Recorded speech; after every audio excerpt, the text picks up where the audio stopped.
Na Páscoa de 2018 aconteceu um fato bem simples e corriqueiro do meu dia a dia, mas que Deus usou para falar algo muito especial ao meu coração, e hoje eu quero compartilhar isso com você. Eu lembro então que naquele domingo pela manhã, eu e meu esposo a gente estava terminando de se arrumar para ir pro culto, e faltava então só colocar um par de brincos e a gente estava prontos para sair. Quando eu cheguei na minha gaveta, numa caixinha onde eu guardo os menores brincos, que também são os que eu mais gosto, aquele par de brincos que eu tava na cabeça, e as mulheres vão me entender, não podia ser outro, tinha que ser exatamente aquele. Ele não estava lá. Eu falei, gente, não é possível, eu sempre guardo esses brincos aqui.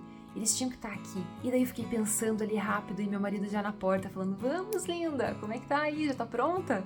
De repente, então, eu me dei conta de que eu tava com os brincos na orelha já. A gente foi então pro culto e no caminho Deus usou esse fato tão corriqueiro, tão simples, para trazer algo à minha memória. E eu lembro que eu abri a minha Bíblia e comecei a ler ali então as passagens que falavam de quando Jesus ressuscitou naquela manhã. E quando eu comecei a ler aquela passagem que Maria e Maria Madalena estavam indo ali para o sepulcro de Jesus, e elas chegam lá e o sepulcro está vazio, o corpo de Jesus não está lá, eu senti um pequeno vislumbre do que foi a sensação que elas sentiram. É claro que meu par de brincos jamais vai se comparar à preciosidade, à grandiosidade de Jesus.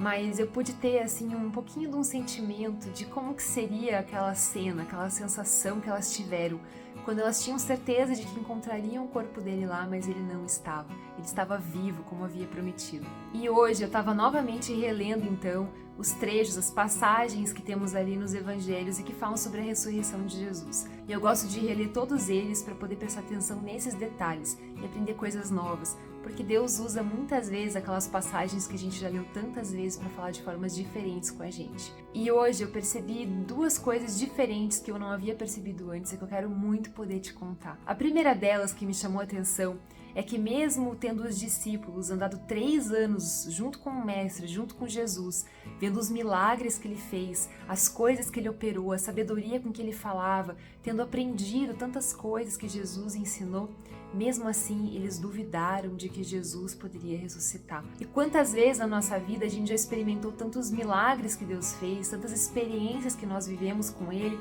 e que a gente sabia que era Deus que estava agindo, e mesmo assim quando a gente se depara com novas situações que parecem ser impossíveis, a gente duvida do poder de Deus. E a segunda coisa que chamou a minha atenção é que Jesus já havia dito para os seus discípulos que ele iria ressuscitar no 3º dia. E mesmo assim eles não se lembraram disso.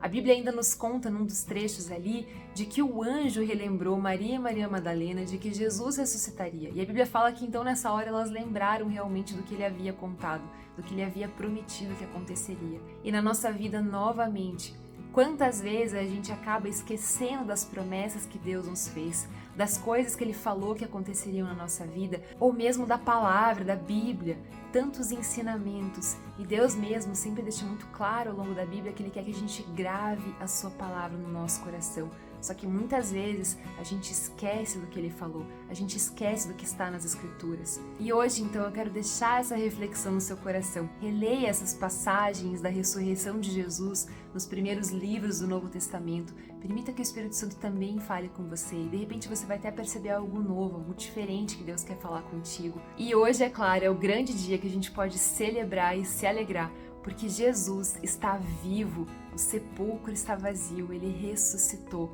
E esse é o Deus a que nós servimos, um Deus que está vivo, um Deus que é poderoso para fazer muito mais além do que a gente pode imaginar. E desejo que você tenha uma feliz Páscoa com a sua família e que você possa guardar no seu coração o real sentido dessa comemoração, dessa celebração. E eu te espero na semana que vem, porque você já sabe, né? Eu preciso te contar.